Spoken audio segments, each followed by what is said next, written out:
철학과 타 종교, 그것들은 우리 기독교와 근본적인 차이가 있습니다.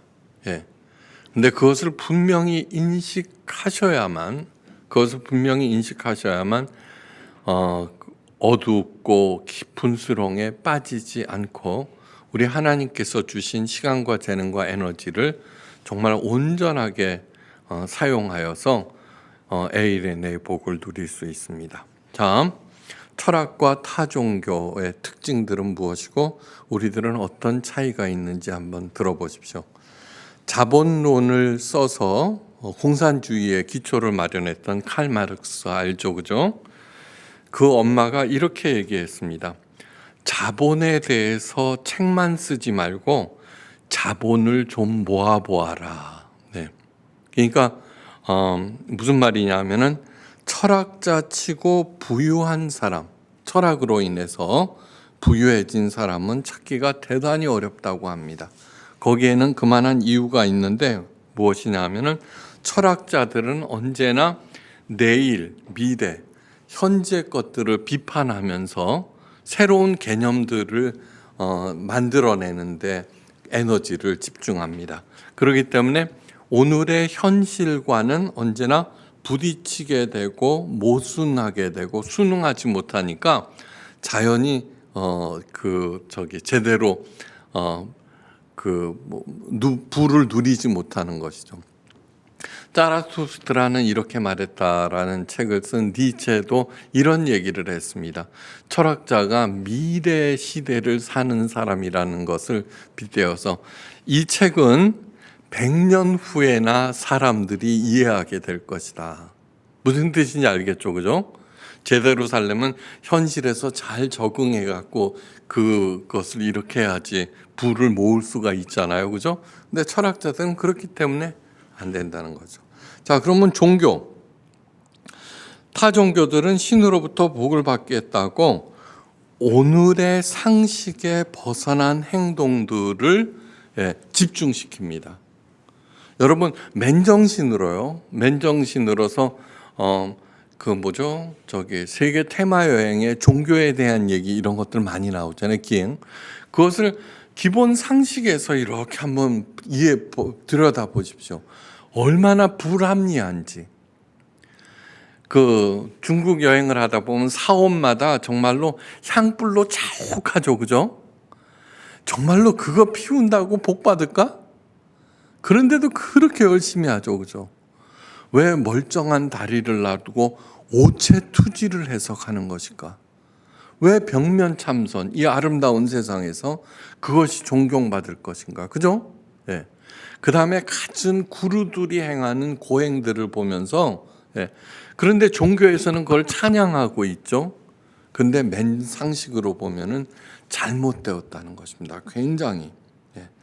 그런데 기독교는 정말 올바른 기독교. 오늘날 많은 기독교들이 철학과 타 종교가 가지고 있는 근본적인 한계점으로 되돌아가기 때문에 이렇게 힘이 없다는 것을 아셔야 됩니다. 진짜 기독교, 예수님께서 가르치신 기독교는 현실의 바탕을 둔 미래의 번영을 주시기 위해서 이런 가르침을 가르친다는 것입니다. 제가 늘 강조하는 거 있죠. 예수님의 영성은 종교에 뿌리박은 영성이 아니라 현실에 뿌리박은 영성이다. 만약에 종교에 집중하다 보면은 헌금, 기도, 그 다음에 그러한 예배, 이러한 소중한 것들이 복채가 되고 구판이 되고, 그죠? 주문이 되어 버린다는 거예요. 그 가치를 상실하고. 그러니까 제대로 된 하나님께서 주신 그러한 것들을 회복할 때만 비로소 하나님께서 주신 시간과 생명과 에너지가 제대로 발휘하여서 하나님께서 창조하신 이 땅에서 에일의 복을 누릴 수 있다는 것을 절대 잊어서는 안 됩니다. 제가 목회 40년 동안 평생 싸워왔던 것은 뭐냐 그러면 기복신앙입니다. 기복신앙. 그것의 폐해, 예. 바리새인들을 향한 예수님의 질타가 바로 그것인데, 예. 정말 그거하고 싸워왔다는 것입니다. 산상수훈의 교훈은 무엇이냐면은 바로 이 아름다운 세상을 어떻게 잘 운영하면서 하나님의 복을 누릴 수 있는가에 대한 매뉴얼입니다. 예? 이 성경 전체가 그렇습니다. 성경 전체가 하나님의 매뉴얼인데 그 중에 산상수훈은 아주 요약본이고 그 중에 핵심은 주기도문이다라고 하는 것. 예. 구약에서 십계명, 신약에서의 주기도문, 이것은 타 종교, 수만 가지의 타 종교와는 근본적으로 다릅니다. 무엇이 다르냐 하면은 모든 종교, 타 종교의 계율이나 기도는 누가 만든 거냐 그러면 인간이 만든 것입니다. 종교 지도자들이. 그런데 십계명과 주기도문은 하나님께서 직접 주신 거예요. 근데 거기에서 종교 계율을 한번 보십시오. 어쩌고 좀 복 받는다고 그러죠.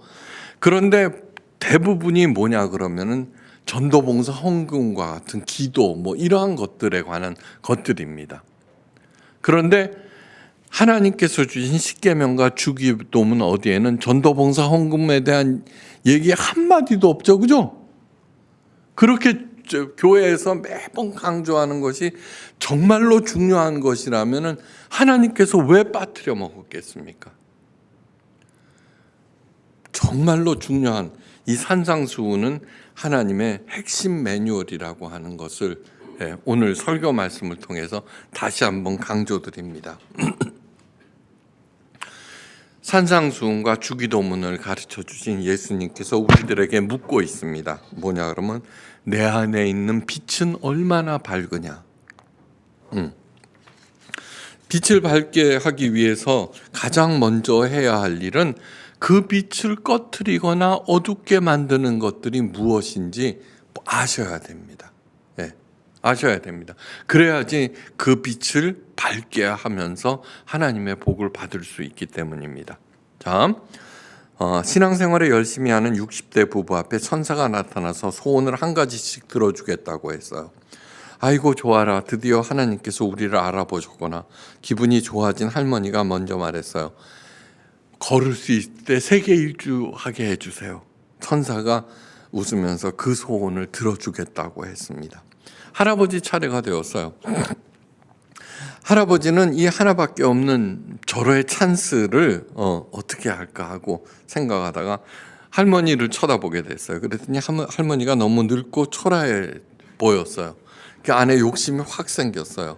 그러면서 속사포처럼 이렇게 얘기했어요. 나보다 30세 젊은 여자가 세계 일주를 하고 싶어요.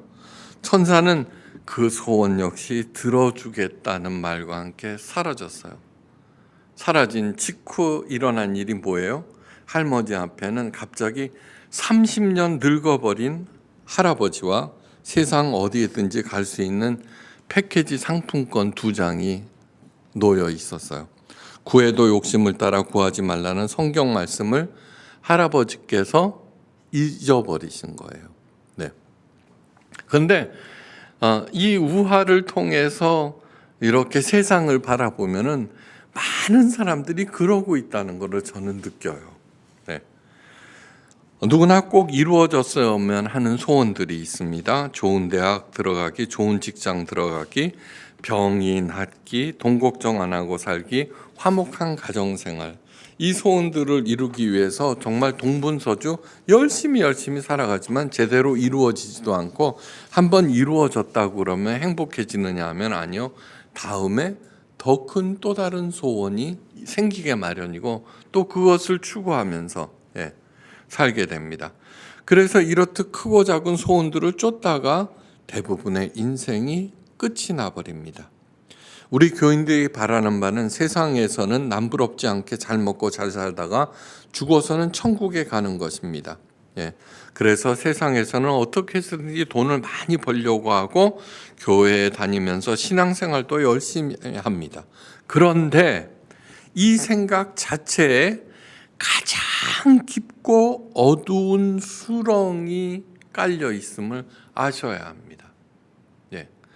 예, 완전 파산을 해도 회복되는 사람이 있고 반드시 죽어야 하는 불치병에서도 회복되는 사람이 있는데 정말 헤어나오지 못하게 가장 어둡고 깊은 수렁은 종교적 수렁이라고 하는 것. 거기에는 이유가 있어요. 눈에 보이지 않는 절대적인 신의 힘으로 파놓은 것이기 때문입니다. 그게 마치 그렇게 하면은 벌 받을 것 같거든요. 종교에서 다른 종교로 개종을 하면은 그 전에 섬기던 신이 반드시 쫓아가 보복한다는 말이 어느 종교에나 다 있어요. 네. 그러니까 움직이지 못하는 거예요. 예수님께서는 산상수훈을 통해서 그 깊고 어두운 수렁을 보게 하시고 그리고 그 수훈을 통해서 생각 없는 막연한 믿음, 그냥 맹목적으로 쫓아가는 믿음을 하나하나씩 밝히시고 무너뜨리신다는 것이에요. 예수님께서는 오직 너희를 위하여 보물을 하늘에 쌓아두라. 거기는 좀이나 동록이 해하지 못하며 도둑이 구멍을 뚫지 못하고 도둑질도 못하느니라고 오늘 본문에서 말씀하셨어요. 그런데 우리는 하늘에 보물을 쌓는 일을 어떻게 생각하세요? 교회 일 열심히 하는 거로 생각해요. 그죠? 목사님들이 그렇게 가르쳤기 때문에. 전도봉사 헌금. 그죠? 그거 열심히 하고 일천번제하고 새벽재단 열심히 쌓으면 천국에 갈 수 있고 그것이 보물을 하늘에 쌓는 일이라고 열심히 배웠고 그렇게 했는데 바로 그것이 깊고 가장 깊은 수렁이 될 수 있다는 거예요. 제가 쌓아온 게 목회 40년 동안 쌓아왔던 게 바로 그 수렁에 빠지지 않게 하는 거예요. 여러분들을. 바로 기복신앙과 전쟁을 해왔던 거예요. 어떤 사람이 저보고 기독교에 대해서 너무 비판적이에요. 그런데 아니에요. 저도 기독교인이에요. 교회를 누구보다도 사랑해요. 그런데 뭐냐 그러면 제대로 된 기독교, 제대로 된 교회에 다니자는 거예요. 네. 그렇기 때문에 여러분들을 한 번도 간섭하거나 억압하거나 그죠? 억지로 관리, 감독하거나 그러지 않았어요. 하나님께서는 다 이렇게 다르게 만들어 놓으셨는데 강력한 교회일수록 뭐예요? 획일화시키죠? 세계적으로 중세 암흑시대라는 게 뭐예요? 교회가 세계를 지배했을 때예요. 일사불란하게 움직이게 만들어요. 잘못된 기독교는 뭐냐 그러면 마치 북한의 김정일 집단이나 히틀러와 같이 일사불란하게 만들어야 돼요. 그것이 종교의 가장 어둡고 깊은 수렁. 그러니까 이거는 제 말이 아니에요. 예수님께서 말씀하셨어요. 뭐라고 그러냐 그러면 화 있을진저 외식하는 세계관들과 서기관들과 바리새인들이여 너희가 박하 회양과 근처에 11조를 드리되 율법에 더 중한 바 의와 인과 신은 버렸도다. 화 있을진저 그게 무슨 뜻인 줄 알아요? 저주를 받으라 그런 뜻이에요. 예수님께서 그런 말씀을 하셔요. 네. 여기에서 뭐라 그래요? 신앙생활에서 진짜로 힘든 것 중에 하나가 11조예요. 그거는 뭐냐 눈에 보이는 소득이 돈이 왔다 갔다 하기 때문이에요. 근데 그 어려운 11조보다도 더 중요한 것이 뭐냐 그러면은 의와 인과 신이라는 거예요. 의, 올바름, 인, 선함, 착함, 신, 믿음. 의와 인과 신은 뭐예요? 이 현실에 뿌리박고 있는 거예요. 그죠? 11조는 왜 내요? 공중에 떠 있는 거예요. 그죠?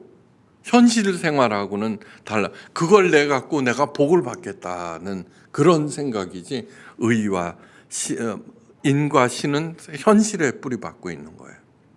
그러한 것들을 더 중요하다는 거예요.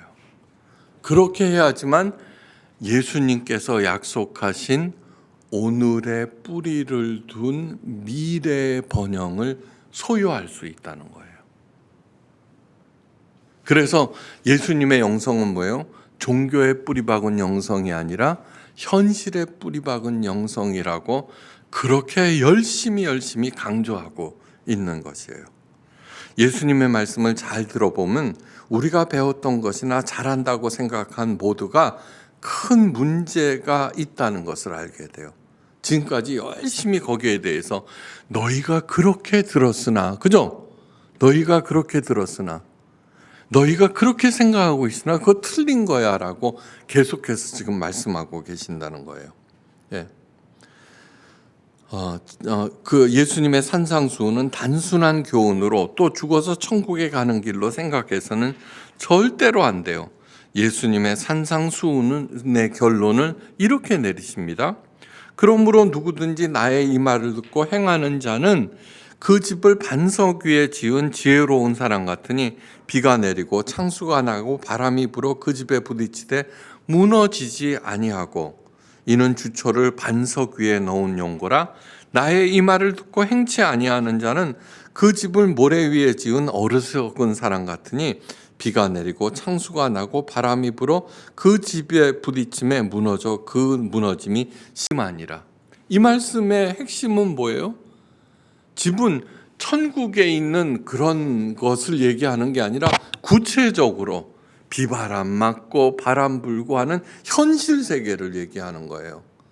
산상수훈에 가르치신 예수님의 말씀을 듣고 행하면은 현실 생활에서도 흔들림이 없이 굳건하다는 거예요. 어떤 그것이 와도.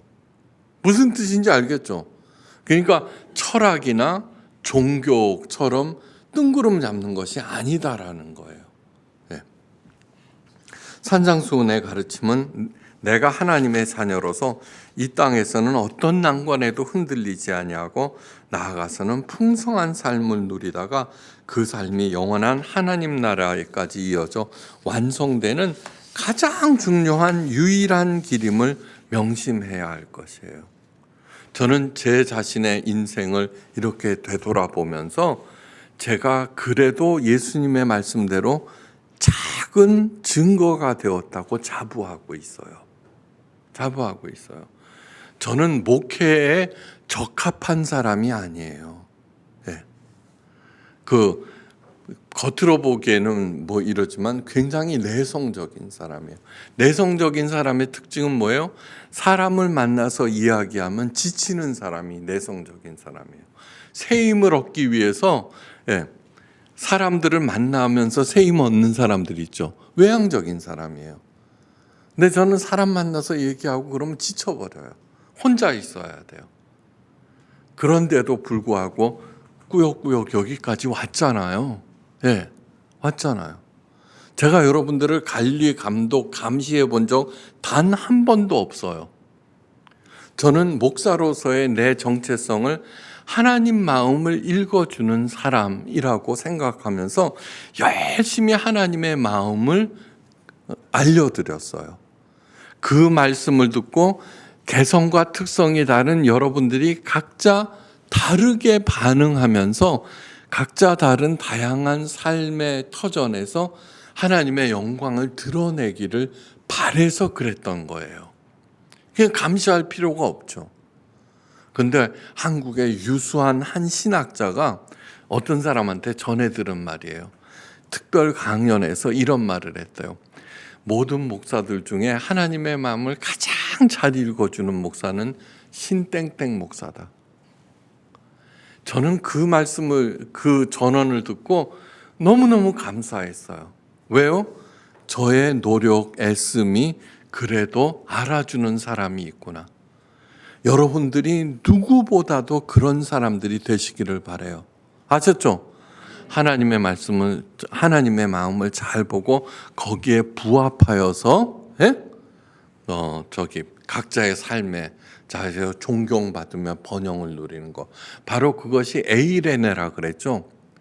에이레네는 평탄, 평강이라고 그래서 평강. 평강이 뭐냐 그러면 평안하면서 강해지는 게 평강이에요, 여러분. 제일 첫 번째는 하나님과 하나가 된다. 예? 어떠한 상황에서도 평온해진다. 창수가 나도 비바람이 몰아쳐도 흔들리지 않는다는 걸 얘기하죠, 그죠? 그 위에 세워지는 번영이 바로 평강, 에이레네라는 복이에요. 그 매뉴얼이에요, 이거.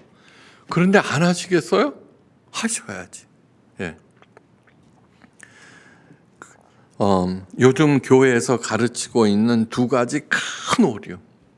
그래서 성도들로 하여금 깊은 수렁에 빠지게 하는 두 오류가 있어요. 네, 잘 들으셔야 돼요. 첫째는 여호와 하나님을 아버지가 아닌 옆집 사는 부자 아저씨로 섬기게 한다는 거예요. 나와는 아무런 상관이 없는 옆집 아저씨에게 뭔가 얻으려면 잘 보여야 해요. 아침 저녁으로 문안 인사를 드리고 일이 생기면 쏜살같이 달려가 도와야 하고, 그리고 열심히 아저씨를 선전하며 다른 사람들을 끌어모아서 그의 집안일을 돕도록 만들어요. 그리고는 이제나 저제나 아저씨의 지갑이 열리기를 바래요.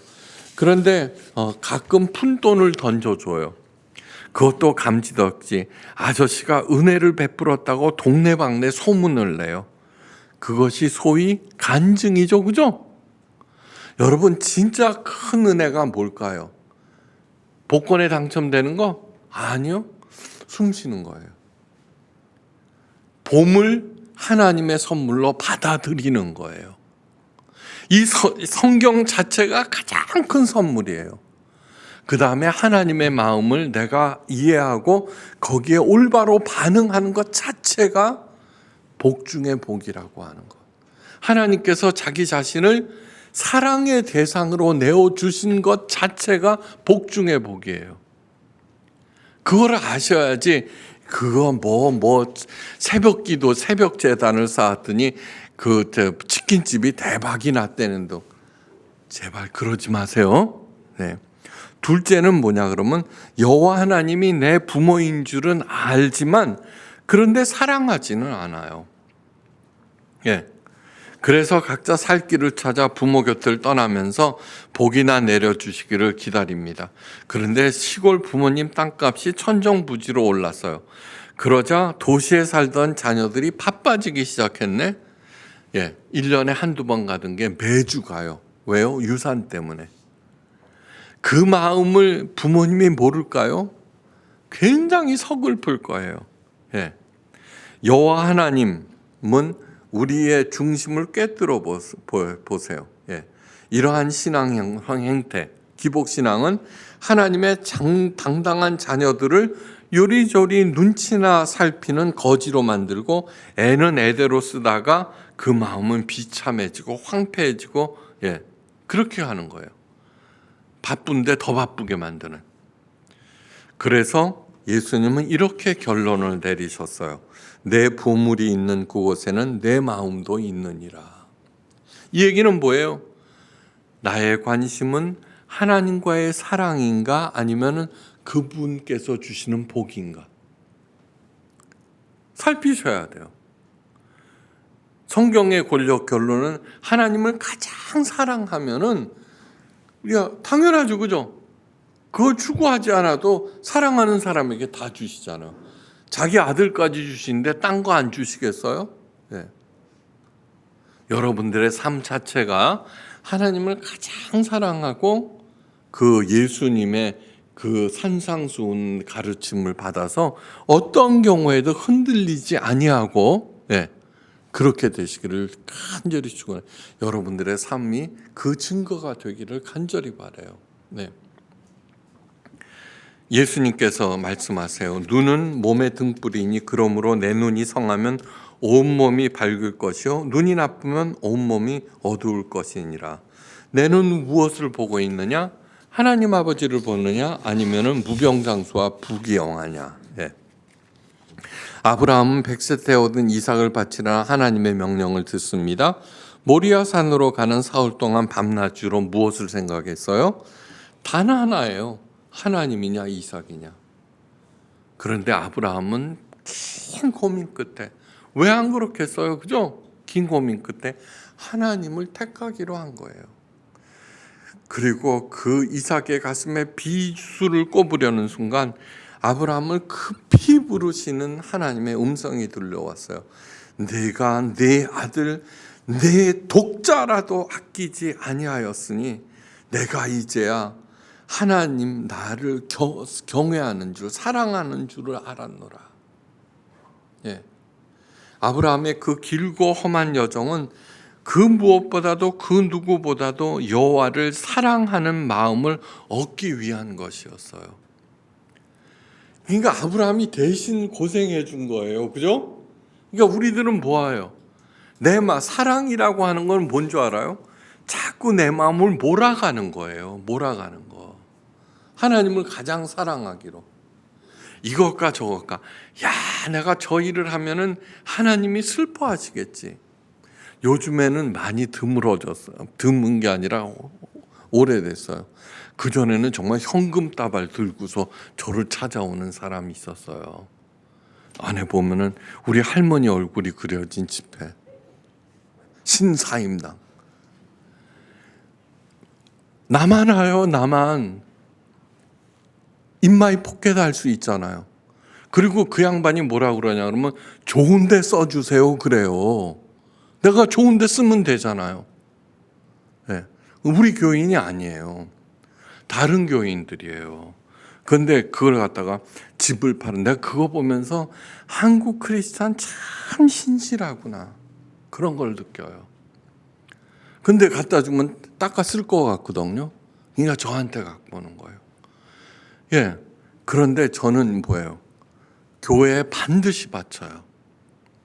왜요? 예. 하나님을 사랑하는 줄. 예. 돈보다도. 예. 좋구나. 하나님은 절대 외상을 지지 않아요.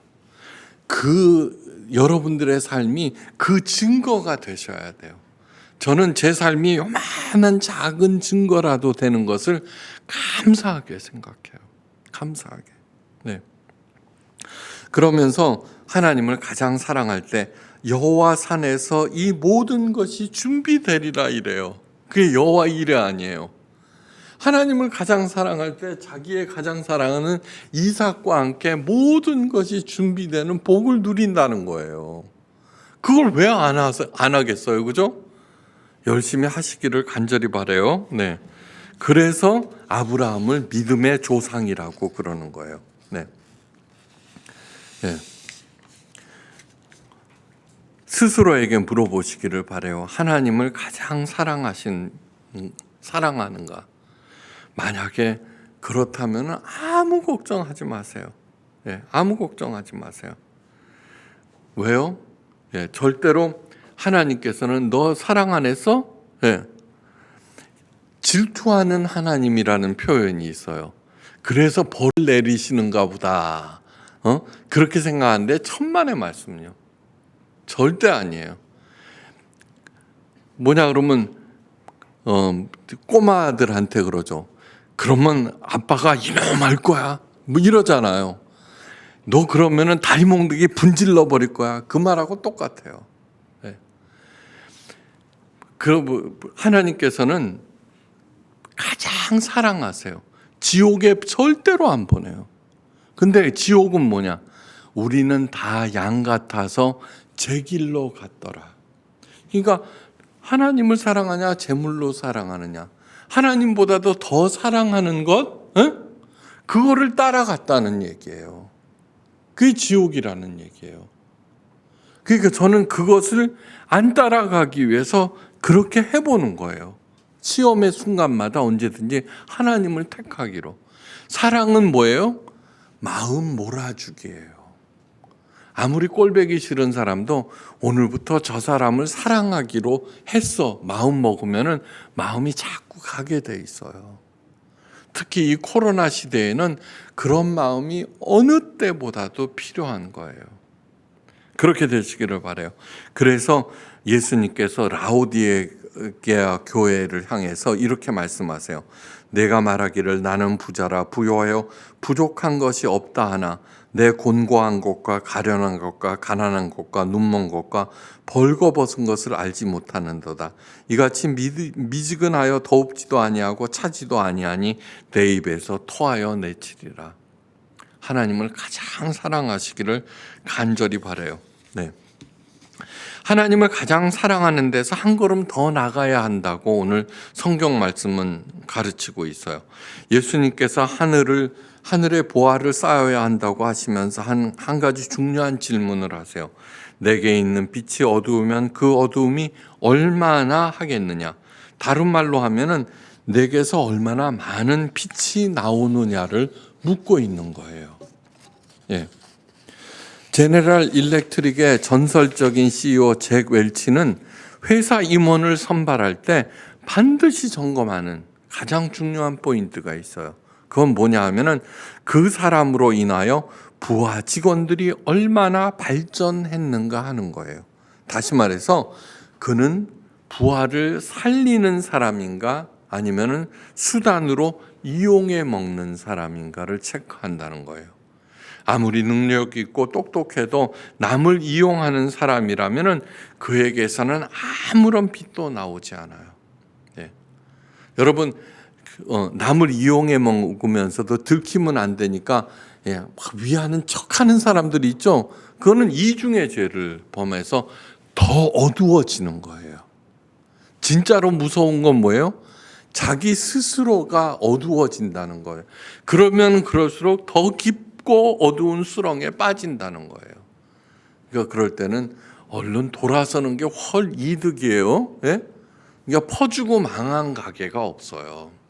기도는 왜 주셨냐 하면은 내가 하기 힘든 것을 하게 하기 위해서 기도를 주신 것이에요. 내 소원을 들어달라고 하는 치성이나 주문하고는 차원이 다른 거예요. 네. 예수님은 유일한 빛이에요. 예. 그래서 사도 요한은